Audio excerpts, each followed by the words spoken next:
This is CBC Nova Scotia News. Rat czar. An expert recommends Halifax hire dedicated staff to manage its growing rodent population. Benefit backlash. Veterans face so-called guilty until proven innocent clawbacks to give back benefit overpayments. And from ancient hunting to wooden flowers, Eskasoni elders are passing the Mi'kmaq torch to the next generation. Our next system rolls in throughout the day on Tuesday. Rain in the southwest, but a messy, icy mix in the northeast. Your full forecast is coming up.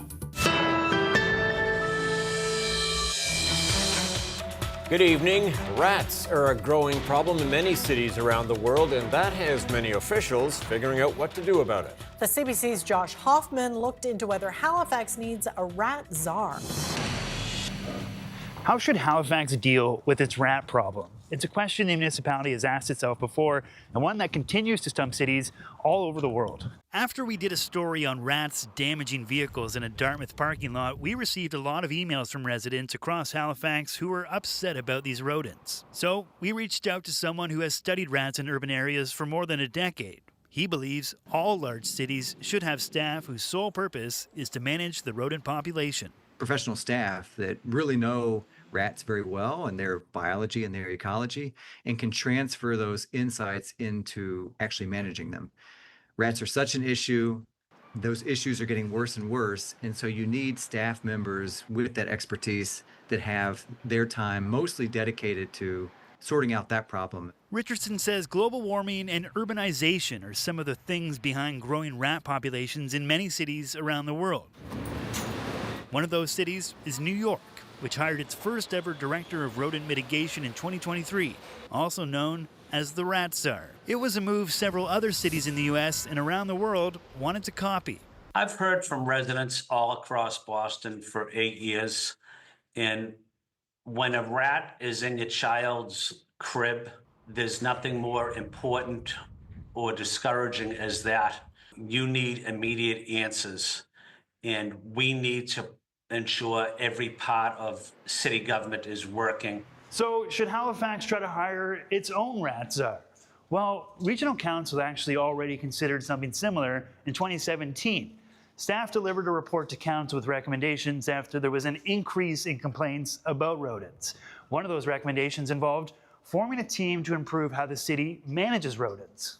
But it never came to fruition. And like many other cities, there only seems to be more rats. Josh Hoffman, CBC News, Halifax. The federal fisheries minister has denied a controversial application for infilling part of Dartmouth Cove.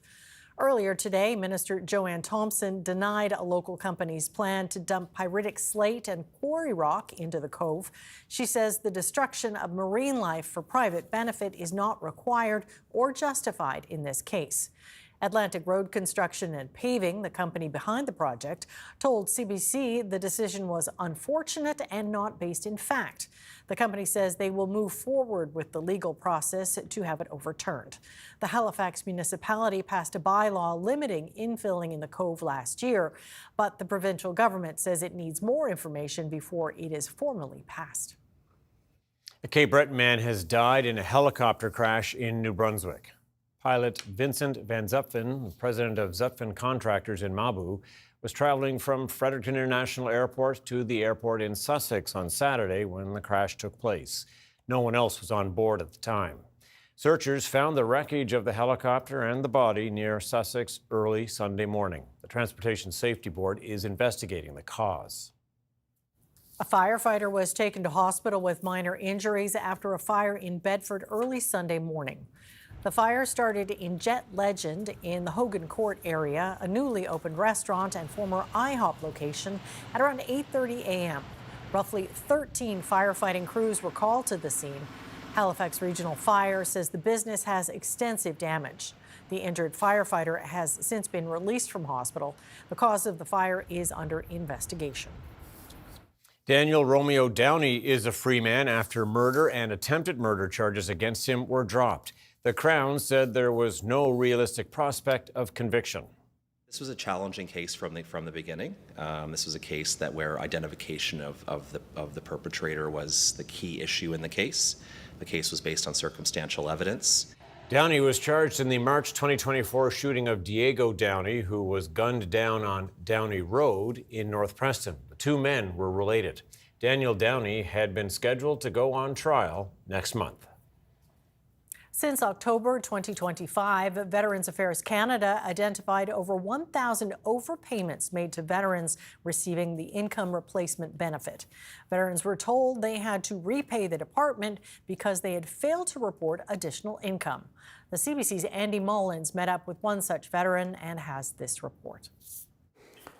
I had to discuss with my wife that we may be losing our house because of a mistake that Veterans Affairs made. Stuart Micklethwaite received a letter on February 5th from Veterans Affairs Canada. It said he owed the department nearly $70,000. The letter claimed Micklethwaite failed to report additional income. That meant the department overpaid him in his income replacement benefits. But the department was wrong. And I had to do my own legwork, go through all of my files, send everything in, write them I don't know how many times saying, I sent you this, I sent you that, I sent you that. And it took all of that for them to say, oh, yeah, you did. Micklethwaite appealed his case, a process which can take 12 weeks to over a year. His case was resolved in about a month. The department admitted to him it failed to use the information he had previously submitted and forgave the relevant overpayments. But Micklethwaite says not all veterans have the wherewithal to fight their case. Veterans Affairs has identified more than 1,000 overpayments since October 2025.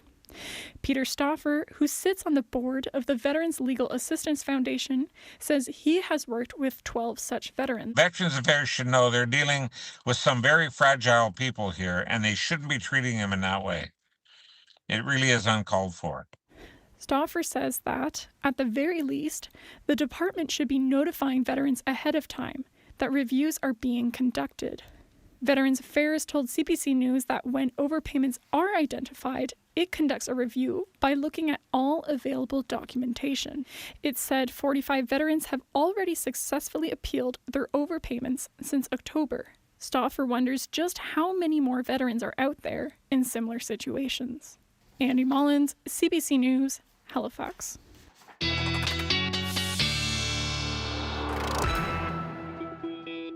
And with us now, Ryan Snoddon. Quick look at the weather forecast. Just not quite as frigid as the weekend was. You know, that's right. Temperatures warming up, but yes, obviously with the price tag of some clouds and some showers. Now that theme is going to continue as for most anyway, as we turn the page into Tuesday. Mild temperatures in the southwest, but cooling in the northeast and enough to set up a messy mix of snow, ice pellets, some freezing rain setting up across the northeast late tomorrow, more so for Tuesday night into Wednesday. Here's a quick rundown here, and you can see pretty quiet to start the day on Tuesday with lots of clouds, and then timeline-wise, we're going to see those rains starting to track into the southwest through Tuesday morning into the early afternoon.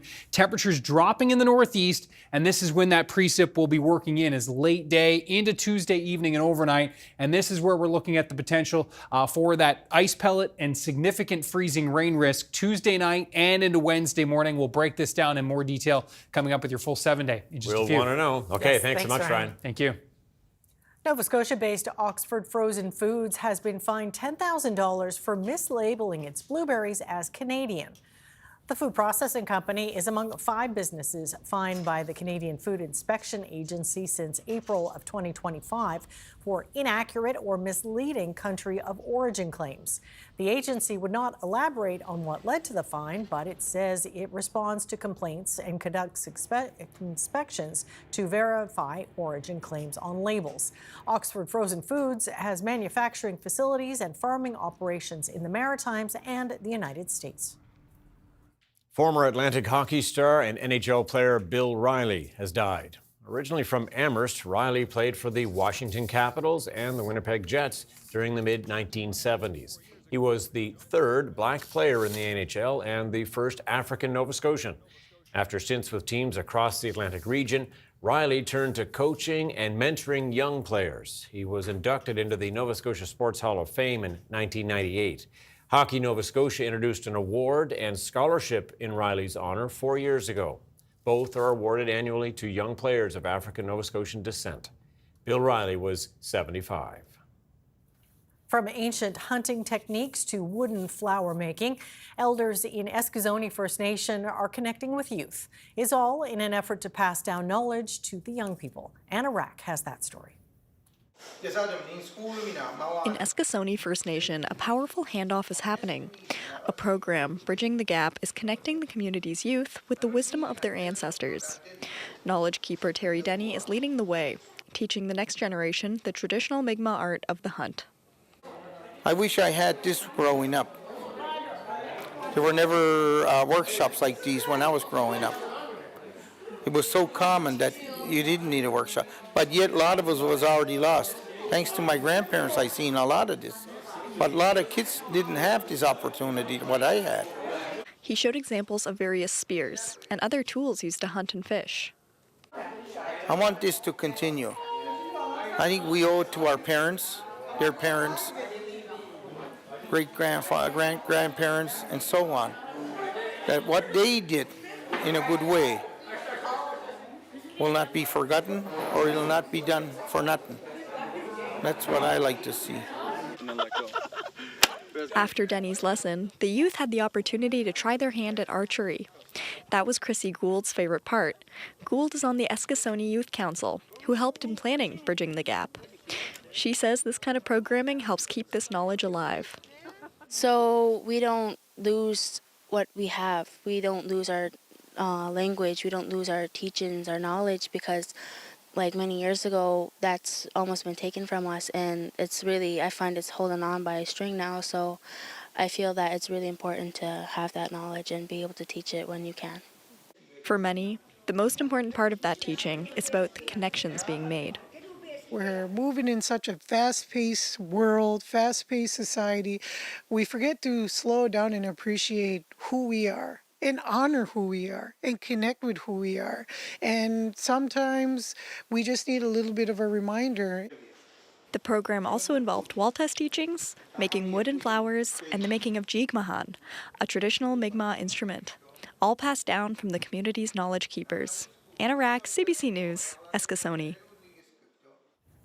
Curling clubs in the Annapolis Valley host the National Stick Curling Championships this weekend. Teams from across the country came to compete in the modified version of the sport. Oh, here trying to get great glory. We're playing in the Canadian Championship. And this is the first year I've been involved in the stick curling. And it's wonderful, wonderful experience. I'm 91 going on 92. I used to curl from the hack.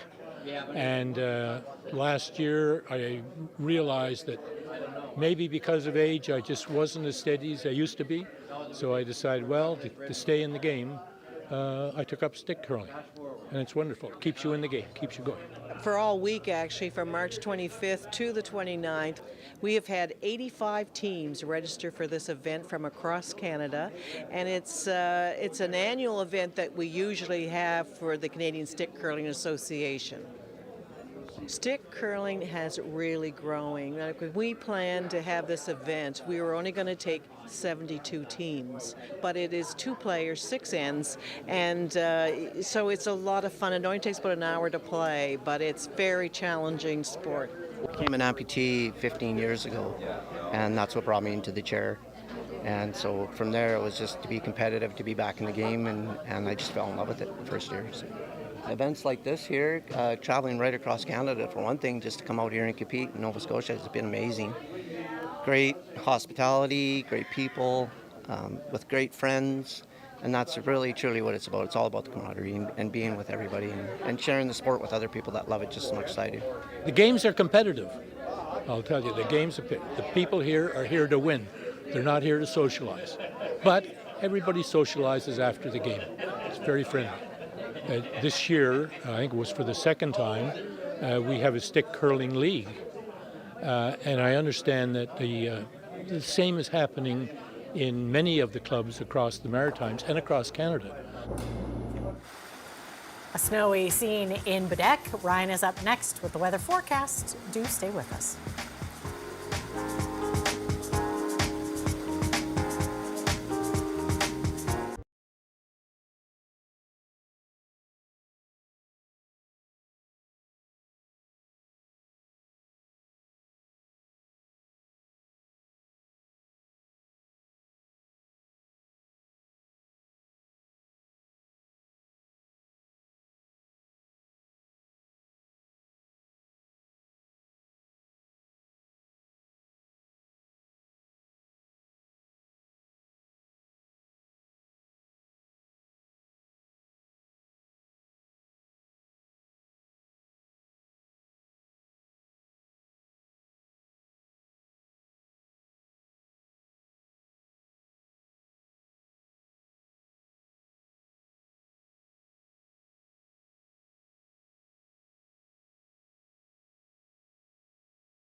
All right, after a nice weekend, it's a little gray today, but at least it was milder. Yes, but coming down the road doesn't sound very nice. It's looking messy, particularly across northern parts of the Maritimes, including northern Nova Scotia and into Cape Breton. We're looking at potentially 3 systems this week that are going to have snow and ice pellets and freezing rain and rain involved. So we'll obviously dive into that with the full 7-day. Let's take one system at a time, one step at a time, like we've been saying for this spring season. First, have a look at our webcam shot. Pretty nice evening at Beautiful. Peggy's. There, the chairs are empty. The chairs are empty. The sun is trying to break through there a little bit over the last little bit after some scattered showers and even a few flurries mixing in at times today, especially into Cape Breton where we had a few flakes mixing in there. The temperatures out there right now, still 10 degrees in Greenwood, 5 in Halifax, 2 in Sydney. And the winds, yes, have been in from the south and they have been pretty breezy, no doubt. sustained at 61 last check at Beaver Island. That is a coastal exposed area, gusting to 74. We are looking at some gusts in the 50 to 60 range through this evening, and then tapering off as we move into the overnight. And as we move look at the radar, there's that snow that's been mixing in across parts of Cape Breton, especially in the highlands, but yeah, even down towards the Bedeck area by the looks of the webcam. And yeah, those showers are moving out. Couple of breaks of sun into this warm sector we go, and so very mild tonight. We'll see temperatures hanging on into the early morning hours, and then this front is going to sink southward. We'll actually drop temperatures through the early to mid-morning hours tomorrow, and especially for you folks in northern Nova Scotia, those temps will drop even further into the afternoon. Cold air still hanging on out west as everybody kind of waits for spring. Southern Ontario, 19 in Toronto, tapping into some milder air for now. Now, as we look at the temperatures for tonight, yeah, we're going to be around 1-2 degrees in the northeast, and we'll be in the 4-5-6 degree range across the south and west. So there goes that first push of shower activity that's been in place today. As we march our way through the overnight, it is indeed a pretty quiet start to Tuesday. Shower chances and then steadier periods of rain moving in late morning into the early afternoon across the southwest half of Nova Scotia. Likely to see a few flakes even by lunchtime here across the northeast, the possibility at least. And then as we move into the afternoon and we see this heavier precipitation coming in along the warm front and the winds becoming northeasterly here, this is going to be the setup with the colder air coming in and the rain moving in from the southwest. That is what will bring us the recipe for that messy mix developing Colchester, Cumberland, Pictou, Antigonish into Guysborough and Cape Breton late Tuesday afternoon into Tuesday evening and through the overnight. So those winds will become northeasterly tomorrow, 20 gusting to 40 kilometers per hour. It's more of an east to even southeast wind here down toward the south shore. And note those temperatures. Yes, milder certainly into the morning, but dropping pretty quickly into the afternoon. Now watch as we work our way through the overnight. This is where those temps are going to remain near the freezing mark. Bulk of the precip off to the south, but just enough here to continue the snow, ice pellet, freezing rain risk. And then it looks like we'll see a secondary push of moisture coming in into the wee morning hours of Wednesday. And that's when the models are really throwing the best chance of icing and freezing rain accumulating is in through those early morning hours of Wednesday. That's when I think things could be pretty slick on the roads. It's going to be the greatest chance for that ice building up and some ice accretion and power outages. And then as we turn the page into Wednesday morning, things will start to taper off. The bulk of that precip will move out. You'll note here, these forecast models throwing the Antigonish and New Glasgow temperature into the double digits. They're not all on board there. It looks like Amherst, Cheticamp, and across that North Shore likely, in my opinion, at this point, likely will stay in the mid-single digits. But this is going to be the area. Tuesday night into Wednesday morning, we are watching for that freezing rain. There's my forecast highs in the northeast. Note double digits back toward the southwest. And yes, that system will continue to move out. And as we work our way into Thursday, note that system moves out. High pressure moves in, so we're calm for Thursday, but then the next system moves in, taking kind of a similar path, maybe a bit further to the north, but we're watching a messy mix for Good Friday, quiet Saturday, and perhaps another messier mix, PEI New Brunswick for Sunday. If you're going to be traveling, Tom and Amy, there's lots to keep an eye on this week. Sure is. Mm-hmm. All right. Appreciate it. Thanks so much, Thank Ryan. you, Ryan. Thank you. Well, despite having only one rink to practice in Ireland, a young team is showing it can compete on Canadian ice. The team traveled all the way across the Atlantic Ocean to compete at the SEDMA minor tournament here in Nova Scotia. Juliana Grillo met them after one of their games.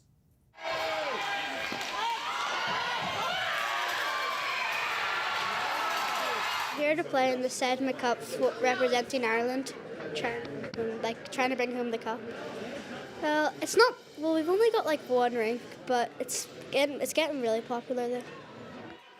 So on the island of Ireland there is, well, technically two rinks, but one is an arena, so we can't use that. So in that sense there is one rink, so it's a lot of travel.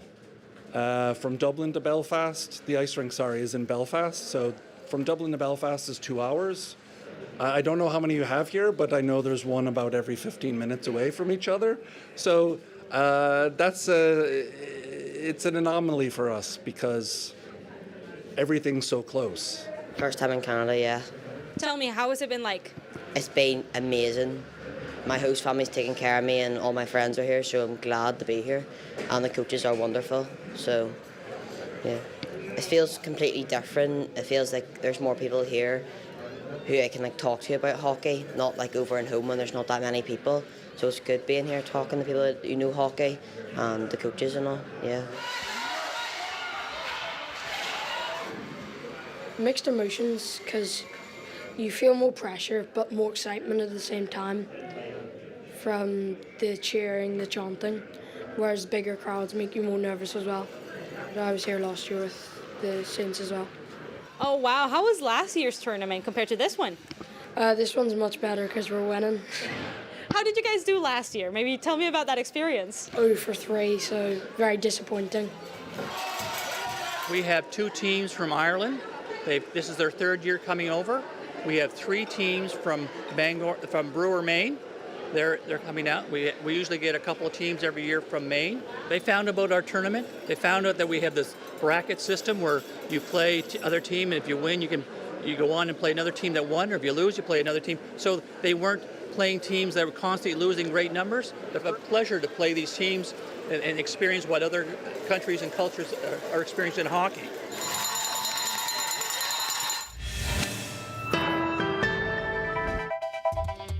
Coming up, Nova Scotia Power's new president and CEO says the latest rate increase is an investment in reliability.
There's a new leader at the helm of Nova Scotia Power. Vivek Sood has replaced Peter Gregg as the utility's president and CEO. And Vivek Sood joins us now in studio. Welcome. Well, thank you so much. So you're a former Sobeys exec. You were on the board of Nova Scotia Power. What do you bring to the table as president and CEO? Yeah, I think I bring that, that focus, unwavering focus on customers, and always have held certain things important to me, like community, like I said, customers, and pride and for this province. And I think those three things I'm happy to bring to the company. You're taking on this role in a pretty tumultuous time for Nova Scotia Power, with the massive cyber breach, the rate increases. What do you say to Nova Scotians who are pretty mad at the utility, to put it bluntly? Well, I would say that there is no good time for a rate increase. I get it. Costs are going up everywhere. And I would, as I said in my commitment letter, we have to get past, we will get through the cyber restoration, get that complete. There are really important pieces of work that we need to do. All of that said, investing in reliability and investing in those things we need to do to meet those renewable targets for 2030 have to be made. And we have to do it at the lowest possible rates. And that is my focus. Well, Nova Scotia Power has a 9% rate of return. What about the idea of lowering that rate of return to get to that reliability, to invest in the system? What do you think of that idea? Was that something you support? Well, I think 9% it has been justified as a rate of return. It's been reviewed by many different regulators across the country. It has been seen as appropriate. I am really focused on making those investments we need to do, having access to the capital we need in order to keep investing. And I think that's critically important. So absolutely off the table, that kind of idea of taking a bit less and investing into more security, more reliability for customers. That's off the table? Yeah, I'm just truly focused on making the investments we need to, ensuring that we are well positioned to do that with credit rating, with all those things that you've probably heard about. I just really want to make sure we make those investments in reliability, so we continue to improve the system for all Nova Scotians. I think they expect it, and we're committed to delivering that. Now, NSP has to be off coal by 2030. There are costs to shutting down those coal plants. Right. But the Premier is not such a fan of what's called securitization. Right. What would you say to change his mind? Well, he said and I don't want to speak for the Premier, but I understand he wants more information on this, and he is there to make sure he does what's best for the public good. And it's our job to provide him with that information. I would say that this is not something new to the industry. It was used in New Hampshire and it's limited in a limited way in Ontario to help them through their transition. We think it's absolutely appropriate to look at for Nova Scotia, given where we are and our move to renewables, as you mentioned. And we want to provide the information and actually welcome third-party validation that it's the right thing for our customers and for the province. Well, if you can't convince him securitization isn't the avenue, can NSP get off coal by that deadline? Well, we'll have to work together to find solutions. I'm really focused on this option. I do think it's the best thing for customers. I do think it's the best thing for the province. But I know that we have to provide information and give government time to do the work they need to do to be comfortable this is the right thing for Nova Scotia and the right thing for customers. Now, the Premier has also said he's not happy with the rate increases. He's calling for more competition. There's a company already signing up customers. Can Nova Scotia Power deal with a decrease in the customer base? Absolutely, and we've been supporting companies that are in the onshore wind business. Part of our capital plan is putting in place synchronous condensers, which allows that onshore wind to come into the grid in a stable way. So we're supporting that. I think it's quite clear that demand is only going up. We knew in January we had a day there where demand was really looking like it might exceed supply. So we had all our plants running at full. It wasn't windy that day, so there wasn't a lot of onshore wind. But some of the investments in reliability really paid off. So we've got 3 projects for battery storage. 2 are online. They help with the renewable transition as well. We were able to fully load those 2 facilities so that we could release that power at the time that the demand was peaking. So it benefited all Nova Scotians. We did not have a blip in power that day. Other jurisdictions couldn't say the same thing. So demand's going up. We welcome diversification of supply, and we're there to support it. Now, of course, we're seeing global fuel costs go up. How is Nova Scotia Power dealing with it, and when are customers going to feel that? Yeah, so as of now, it has not been an issue. We're continuing to watch global events. It's a great point. It is a concern, but as of now, we don't see that being impactful to customers. But that said, we have to continue to watch the situation. All right, we'll leave it there. Thank you so much for your time. We appreciate it. Thank you so much for having me.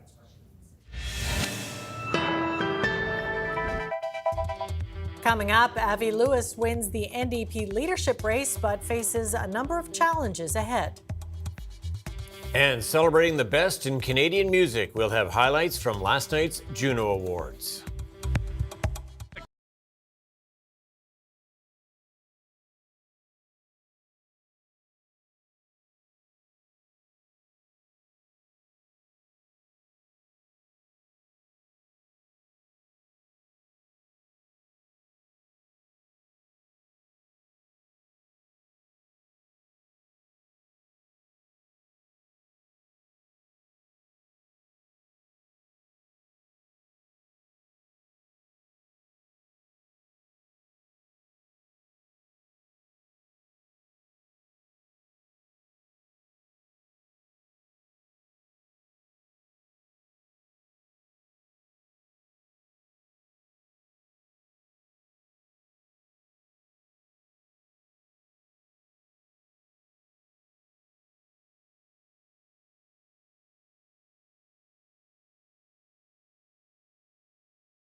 Welcome back. The war with Iran is now in its 5th week with no end in sight. But now, along with all of those missiles, threats are flying too from the U.S. president.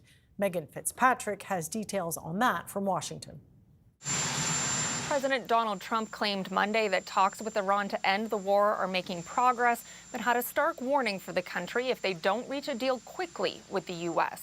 In a social media post, Trump wrote that the U.S. is prepared to blow up electric generating plants, oil wells, and Harg Island, and possibly strike all desalination plants key to providing drinking water, unless Iran allows shipping traffic to resume in the Strait of Hormuz and agrees to the 15-point deal the U.S. has proposed. Harg Island is key to Iran's oil exports, and Trump has suggested not only striking it, but seizing it. The Iranian regime has said before there are no substantial talks happening with the U.S. and is now publicly rejecting the American demands. As I have mentioned before, the material conveyed to us under any title, such as the 15-point plan, has mainly included very ambitious, unrealistic, and illogical requests. At a White House briefing Monday, Press Secretary Caroline Leavitt insisted talks are ongoing and advised not to believe everything the Iranians are saying.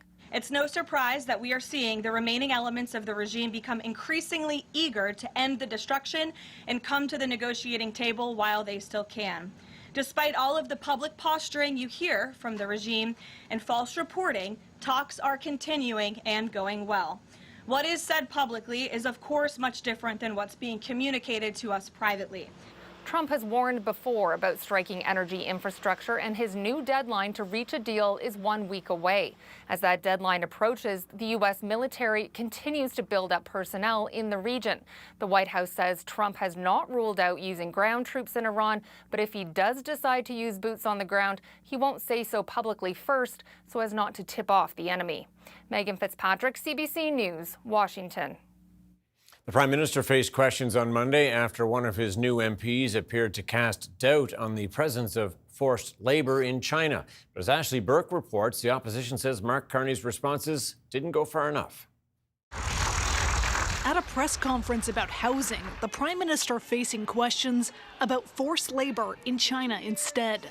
There are parts of China that are higher risk and therefore need to be diligent, yes. Mark Carney asked to clarify his position after one of his own MPs cast doubt on the existence of the practice in China. Mr. Ma has apologized for his comments and directly and unequivocally recognized the seriousness of the issue.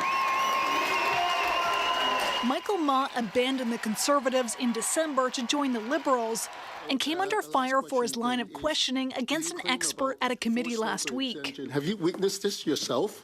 Have you been there ever? I've been to China many times. Have you witnessed since forced labor in 1979? Have you witnessed forced? Just a short answer.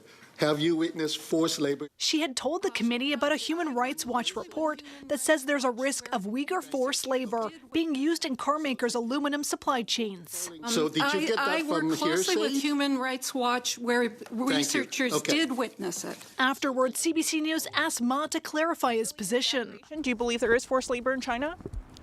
I believe there are forced laborers all over the world. What about China specifically? Well, all over the world. But China specifically? Sorry, I need to write. Ma later said sorry for inadvertently coming across as dismissive on a serious issue, but some say the damage was already done. In China, he's now seen as a hero for having put me in my place. China's embassy called the forced labor allegations a blatant lie. The Conservatives say Carney didn't go far enough to challenge that today. The government needs to make a simple assessment. Is forced labor being used in the production of these products? Yes or no? If yes, then these products must be banned. Carney says supply chain integrity, including forced labor, will be raised when his finance minister visits China later this week. Tonight, Carney is scheduled to attend a Liberal Party fundraiser behind closed doors, hosted by two ministers and Michael Ma. Ashley Burke, CBC News, Ottawa. The newly elected leader of the federal NDP says he'll be working to rebuild the party in the weeks and months to come. Avi Lewis says he'll be doing that during a cross-country tour and not from the House of Commons, because he doesn't hold a seat, at least not yet. I'm going back out to speak to all Canadians and not just NDP members to introduce them to our specific proposals around addressing the crippling cost of living crisis in Canada. When the caucus and I feel that the party is at a point where I'm needed in the House of Commons, I will look for the first available winnable seat, and that moment is not now. Lewis won the leadership on the convention's first ballot Sunday with 56% of the vote. His progressive policy proposals include a national cap on rent, a wealth tax on the top 1%, and publicly managed grocery stores and telecoms. He also campaigned on opposing new pipelines and liquefied natural gas terminals and accelerating investment in renewable energy. A Winnipeg man is taking WestJet to court after the airline canceled his flight and denied compensation, citing safety reasons. He did a little more digging and found out there was much more to the story. Erica Johnson has this Go Public investigation. These are my original bookings. Rocky Neufeld was supposed to fly WestJet from Edmonton to Fort McMurray last year for work. He boarded the plane, but then a gate agent announced everyone had to get off, said WestJet needed the aircraft for another route. But about an hour later, an email from WestJet gave a different reason for the canceled flight. They said it was mechanical issues. Just that was it. Skeptical, Neufeld filed a claim, but WestJet denied compensation because under federal rules, airlines don't have to pay if a flight disruption is required for safety purposes. So he filed in small claims, then turned to the founder of an air passenger rights group for help. They looked at publicly available flight info and learned just 8 minutes before canceling Neufeld's flight, WestJet swapped his plane, used that original aircraft for a different route, leaving him with a plane that needed repairs. Neufeld says in settlement negotiations, a WestJet lawyer fessed up to the swap. They did something very smart. They apologized. Even though Neufeld agreed to keep discussions confidential, he says he's speaking out on principle. When bad things happen, just own up to it. This advocate says he objects to Neufeld breaking his confidentiality agreement, but says, big picture, airlines claiming safety issues, avoiding paying out, is a widespread problem. I've seen a number of cases where there are very good reasons to doubt the airline story. WestJet declined to answer any questions about this case or another similar case where the company swapped planes before canceling. An air passenger advocate says Canadians need to ask questions when their flights are canceled, saying airlines that break the rules rarely face fines. Erica Johnson, CBC News, Vancouver. More and more young people are finding new satisfaction in old pastimes like knitting and crocheting. Gen Z sees them as a way to disconnect from too much screen time. Michelle Song explains. I really took my time with this one. It's a lot of work to crochet a sweater, but for Dana Campen, it's a pastime she's willing to focus on. I think I was just looking for a hobby that would get me off my phone, kind of forget about screens. Found what I needed here, cotton and linen blend yarn in green and a gorgeous light blue. Since picking up crocheting 5 years ago, she now shares her designs online, garnering a huge following. She's part of a growing number of Gen Zers, those born in the late 90s and early 2010s, picking up hobbies like crocheting or knitting. I think it's really rare to find like a hobby like crocheting or knitting that tells you to slow down and focus and enjoy the process. And people are just starting to see the value in that. And that's being reflected at this knitting festival in Toronto, which is nearly sold out, filled with people from all generations. It's alpaca. This yarn store says since the pandemic, they've seen a shift, with more people in their teens and 20s showing interest in the craft. They're just seeing it a lot in their feeds. And so they're seeing more and more of their peers producing beautiful things, and then they get excited about it. The first step is inserting it into the loops. It can be daunting to learn, but the results are rewarding. Oh, yay! Okay. Actually seeing something physically happen in your hands and watching it grow and knowing that you're responsible for that. It's hard to put into words why that's important, but it really does give a person like a really strong sense of satisfaction. Pull over the buttons if they were to be on the side of the top. I feel like that'd be nice. And Campen is hoping to help share in that satisfaction with others, especially her friends. I've had like so many questions throughout the process, so it was nice. I could just text her really quickly about something small and she would explain it to me best she can. And with social media, this community is continuing to grow. Michelle Song, CBC News, Toronto. Well, the 55th annual Juno Awards were handed out in Hamilton, Ontario over the weekend, honoring the best in Canadian music. Tate McRae was the biggest winner, while legendary Canadian singer-songwriter Joni Mitchell received a Lifetime Achievement Prize. Griffin Yeager has all the highlights. Juno's weekend just wrapped, so here's your recap of the big moments. But it keep coming back like a revolving door. Though she wasn't there, Calgary's Tate McRae was the big winner, picking up 4 Junos. She opted to thank fans on Instagram, saying she's honored and thankful. Host Mae Martin kept the show safe, celebratory, and quintessentially Canadian. I've spent the last month on tour across the United States, so I've never felt more grateful to be back in my homeland. A through line that stuck throughout the night. Fans were surprised with an electric performance from Rush, a world first with the new drummer Annika Niles.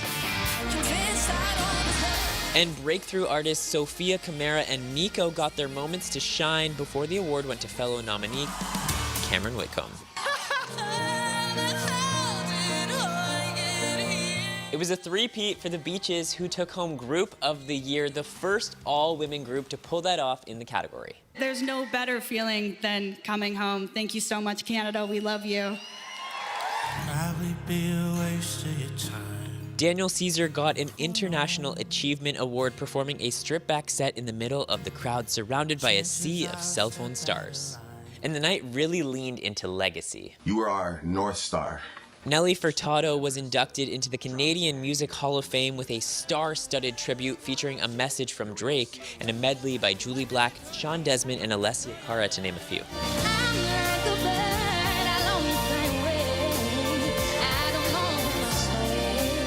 Joni Mitchell sang. And Joni Mitchell took home the Lifetime Achievement Award, introduced by Prime Minister Mark Carney. I want to thank the Junos for this great honor. I really appreciate it. I'm so glad to be back in Canada.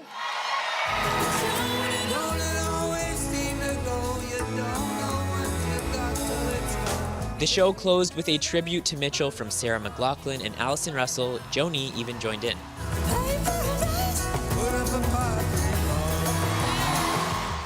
Spanning generations and spotlighting Canadian music's latest and greatest. Griffin Yeager, CBC News, Hamilton, Ontario. Canada's main stock index finished in negative territory after trading higher earlier in the day, while the U.S. markets were also mixed. Here's a look at the numbers as we head to break.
Okay, we're getting there. You know, Are we? March has been, need this reassurance. March has been a bit of a trial. Yes. For sure. Definitely. You've got something to cheer us up a little bit. That's right? true. Yes, signs of spring. And please, I asked last week, and you folks delivered, and there's more signs of spring coming into the viewer picks. So let's have a look at the first entry for this week. And we're going to zoom in on, yes, just near Lake Bannock. Now, this, according to John Earl, is an eastern mountain aven. And according to Google, that's a rare endangered perennial wildflower found only in the White Mountains of New Hampshire and coastal Nova Scotia.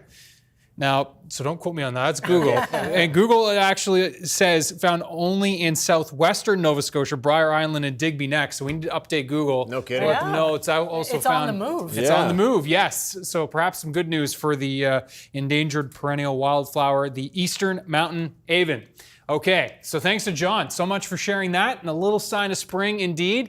You got to look closely this week through the 7-day to find signs of spring. Certainly plus side temps and the mild temps tomorrow will be somewhat spring-like, but things will turn more winter-like toward the end of the day in the northeast, particularly overnight into Wednesday. That's that freezing rain risk, which is primarily across New Brunswick, Prince Edward Island, and into northern Nova Scotia. But certainly the risk is there, and that continues into Wednesday. Looks like by the end of Wednesday, temperatures should bump up above the freezing mark in the northeast, but barely, especially places like Cape Breton, which will likely hover right around freezing, but we could see some double digits down into the southwest. Here's the quick timeline, and this will roll into tomorrow, but really turn messy, as we said, overnight Tuesday into early Wednesday, and then that system will sail out and we'll catch our breath on Thursday. We will indeed. Okay, thanks, Ryan. Well, how far would you go to satisfy your candy craving? Well, some thieves in Europe went the distance, making off with about 12 tons of Kit Kat bars. That's according to Swiss food giant Nestle, the company that makes Kit Kats. A truck carrying more than 400,000 special edition bars set off from a production site in Italy this week. But here's the thing, it never got to its distributors in Poland. The vehicle and the merchandise remain unaccounted for. Obviously, they're well prepared for plenty of breaks along the way. That is true. What a haul for somebody. Boom. Nicely done, Ryan. Well, that is it for us tonight. Thanks for watching. We'll see you next time. Good night. Good night.